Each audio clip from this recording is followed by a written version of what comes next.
IPL 2024 సీజన్లోని రెండో మ్యాచ్లో భాగంగా ఢిల్లీ, పంజాబ్ జట్లు తలపడనున్నాయి. మరి ఈ మ్యాచ్లో ఏ జట్టు గెలుస్తుందో, ఎవరి బలం ఏంటో, ఎవరి బలహీనత ఏంటో ఇప్పుడు చూద్దాం రండి.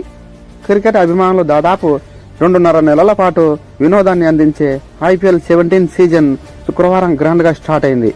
ఈ రోజు 2 మ్యాచ్లలో పంజాబ్తో ఢిల్లీ పోటీ పడనుంది. శుక్రవారం మధ్యాహ్నం 3:30 గంటలకు ఈ మ్యాచ్ మొదలు కానుంది. ఢిల్లీ రిషబ్ పంత్ రాకతో ఢిల్లీ క్యాపిటల్స్ బలపడిందని చెప్పుకోవచ్చును. ప్రమాదం నుంచి బయటపడి కోలుకొని తిరిగి గ్రౌండ్లోకి అడుగు పెడుతున్న రిషబ్ పంత్ ఎలా ఆడతాడో చూడాలి. ఢిల్లీ టీంకు బలమైన ఓపెనింగ్ జోడీ ఉంది. డేవిడ్ వార్నర్, పృథ్వీ షా జోడీగా వేగంగా ఆడి మంచి స్టార్ట్ ఇవ్వగలరు. కానీ పృథ్వీ షా ఫామ్లో లేకపోవడం వలన ఢిల్లీని కలవరపెడుతుంది. మిగతా బ్యాటింగ్ లైనప్ చూస్తే Rishabh Pant, Harry Brook, Mitchell Marsh, Axar Patel ఉన్నారు. బ్యాటింగ్ చూస్తే చాలా బాగుంది. గ్రౌండ్లో ఎలా రాణిస్తారో చూడాలి మరి. ఇక బౌలింగ్ విభాగానికి వస్తే ఆల్రౌండర్స్ మిచెల్ మార్ష్, అక్షర్ పటేల్తో పాటు కుల్దీప్ యాదవ్, ఖలీల్ అహ్మద్, ఇషాంత్ శర్మ బౌలింగ్ కూడా చాలా స్ట్రాంగ్గా ఉందని చెప్పుకోవచ్చును.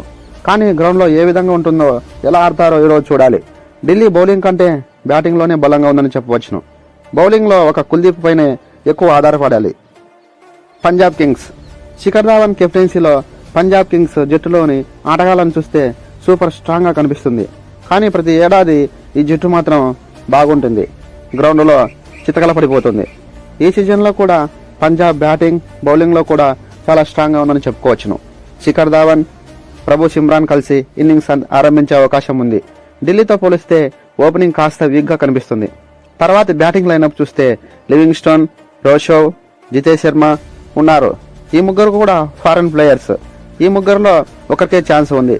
పంజాబ్ ఆల్రౌండర్స్ చాలా స్ట్రాంగ్గా ఉన్నారని చెప్పుకోవచ్చును. శ్యామ్ కరణ్, సికిందర్ రాజా, క్రిస్ వోక్స్ ఈ ముగ్గురు ఆల్రౌండర్స్ ఉన్నారు. ఇక బౌలింగ్ విషయానికి వస్తే హర్షదీప్ సింగ్, రబాడా, రాహుల్ చాహర్ ప్రధాన బలంగా కనిపిస్తున్నారు. పేరు చూసుకుంటే పంజాబ్ చాలా స్ట్రాంగ్గానే కనిపిస్తుంది.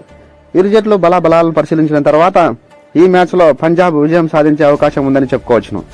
ఈ రెండు జట్ల మధ్య ఇప్పటి వరకు 32 మ్యాచ్లు ఆడడం జరిగింది. 16 మ్యాచ్లు పంజాబ్, 16 మ్యాచ్లు ఢిల్లీ గెలిచాయి. ఈ రోజు జరగబోయే మ్యాచ్లో ఏది గెలుస్తుందో కామెంట్ చేయండి. ఈ వీడియో నచ్చినట్లయితే ఒక లైక్. ఇలాంటి మరిన్ని వీడియోస్ కోసం మన ఛానల్ని తప్పకుండా సబ్స్క్రైబ్ చేసుకోండి. Thank you very much. జై హింద్.